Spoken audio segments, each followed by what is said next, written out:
اور یہ جس طرح کے صحافیوں سے کیا گیا، میں کیونکہ ایاز امیر کو میں تو 30 سال سے جانتا ہوں.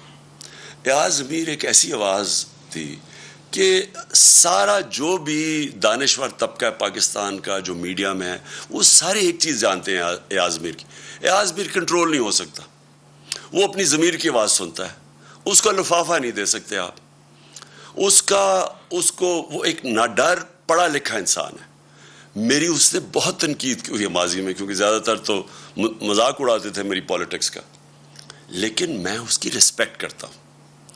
اور جو اسے کیا گیا ایاز امیر سے اس کی اس عمر میں جس طرح کیا گیا، یہ ہم ساری قوم کے لیے یہ ہے شرمناک واقعہ. اور یہ ایک پیغام دیا گیا ہے، یہ باقی صحافیوں کو پیغام دیا گیا ہے. اور پھر جو عمران ریاض خان، دیکھیں جو بھی آپ عمران ریاض خان کے متعلق کہیں، قوم اس کو محب وطن پاکستانی سمجھتی ہے، اس کو غدار نہیں سمجھتی. اس کی یوٹیوب پہ جو فالوئنگ ہے وہ ایسے نہیں ہے. لوگ بیوقوف نہیں ہیں. آج جو چینل جو صحیح انفارمیشن نہیں دے رہی، جو خوف میں یا پیسے لے کے وہ جب یہ ان چوروں کا ساتھ دے رہی ہے جو اوپر ہمارے مسلط ہیں، اس کی ریٹنگ آج دیکھیں کدھر چلی گئی ہے. جو چینلز حق اور سچ کے ساتھ کھڑی ہے اس کی ریٹنگ اسمان پہ چلی گئی، کیونکہ لوگ بیوقوف نہیں ہیں.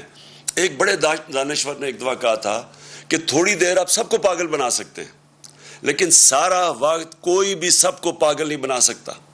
تو اگر کسی کا خیال ہے کہ چینل کو پیسے دے کے لفافوں کے ذریعے ڈرا دھمکا کے آپ انفارمیشن کو کنٹرول کر لیں گے اور لوگوں کو دھوکہ دے دیں گے، وہ وقت گزر گیا ہے. اور میں یہ نام لینا چاہتا ہوں یہ صحافیوں کے، کیونکہ مجھے بار بار جو چیزیں سامنے ہماری آئی ہیں. اب ارشد شریف، اس کے اوپر ایف آئی آر کٹوا دی ہے. ارشد شریف جس طرح اس کی فیملی بیک گراؤنڈ ہے، فوجی بیک گراؤنڈ سے، وہ سارے جانتے ہیں ارشد شریف، اس کا بھی کوئی قیمت نہیں ہے ضمیر کی. اس کو جس طرح ہراساں کیا جا رہا ہے کہ اس کا کسی طرح منہ بند ہو جائے. صابر شاکر وہ ملک چھوڑ کے چلا گیا.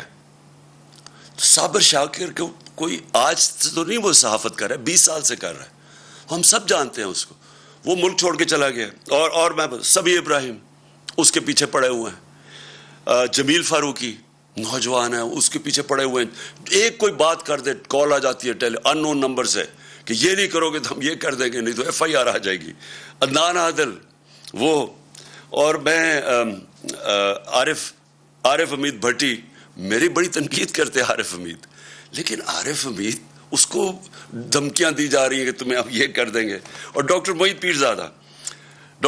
پیر زادہ یعنی وہ کوئی غدار ہے، اس کے اوپر اس کو خوف ڈرایا جا رہا ہے. اور میں سیاست پی کے کا خاص طور پہ کہنا چاہتا ہوں، ایک عدیل نوجوان ہے، وہ کینیڈا چلا گیا ہے کیونکہ اس کو اتنا انہوں نے خوف ڈرایا اور دھمکایا ہے. ہمارا ارسلان، ہمارے تحریک انصاف کے وہ سوشل میڈیا کے ہیڈ، ان کے گھر میں چلے گئے. ان کی وہاں ماں تھی، ان کی بہنیں تھیں، وہ وہاں اس کا کزن آیا ہوا تھا، اس کو 15-20 لوگ اندر گھس گئے، اس کو مارا پکڑ کے، خوف پھیلایا ہوا. پھر ہمارے سوشل میڈیا ایکٹیوسٹ، وہ یوٹیوبرز، ٹک ٹاکرز، وہ میرے پاس آئے، وہ کوئی بات کرنے، وہ اسی دوران میں آئے، ان کو کال چلی گئی وہاں سے، او کہ آپ نے یہ نہیں کہنا، وہ نہیں لکھنا. دیکھیں بات سنیں، میں آج یہ سوال پوچھتا ہوں سب سے، اپنی قوم سے، اور میں اپنی جوڈیشری سے سوال پوچھتا ہوں، کیا پاکستان میں فنڈامنٹل رائٹ سسپینڈ ہو گئے ہیں؟ پہلے بتا دیں کیا مارشل لاء لگ گیا یہاں؟ کہ یہ کون سی کیا آئین اجازت دیتا ہے ان چیزوں کا؟ یہ تو میں نے آپ کو گنایا ہے. میری جو اپنی پارٹی ہے، جو کیمپین پہ نکلا ہوا ہے جو 20 حلقوں میں، وہاں جا کے جی وہ موزم جو تو یہ اس کے اوپر ایف آئی آر کاٹ دی. ایک شرافت لڑکا ہے، وہ ہماری کیمپین کرا تھا، اس کو، وہ پیسے والا آدمی ہے، 40,000 روپے کی چوری کے کیس میں اس کو اندر جیل میں ڈال دیا. وہ وہاں سے نکلا، پھر اس کو جیل میں پکڑ کے ڈال دیا جب وہ اس میں ایک کیس میں فارغ ہوا. یعنی یہ کیا کوشش ہو رہی ہے؟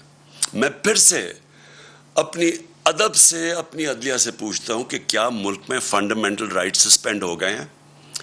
25 مئی کو جب ہم نکلے ایک پرامن احتجاج کے لیے، اور ہماری ساری تاریخ ہے پرامن احتجاج کی. ابھی جو سیٹرڈے کو ہم نکلے ہیں, کتنی پبلک نکلی ہے پرامن احتجاج میں.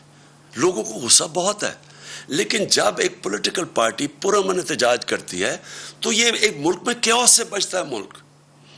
25 کو انہوں نے کیا کیا, جس طرح یہ عورتوں رات کے 2 بجے عورتیں تھیں, کوئی ایک سین میرے ذہن میں رہتا ہے, وہ ایک 10 سال کی بچی اور اس کی ماں, اور وہ رو رہی ہیں کھڑی ہو کے کہ پولیس وہاں گھس گئی صبح کے 2 بجے ان کے گھر. پھر ایک 11 سال کے بچے کو پولیس پکڑ کے لے کے جا رہی ہے کیونکہ اس کا باپ گھر میں نہیں تھا.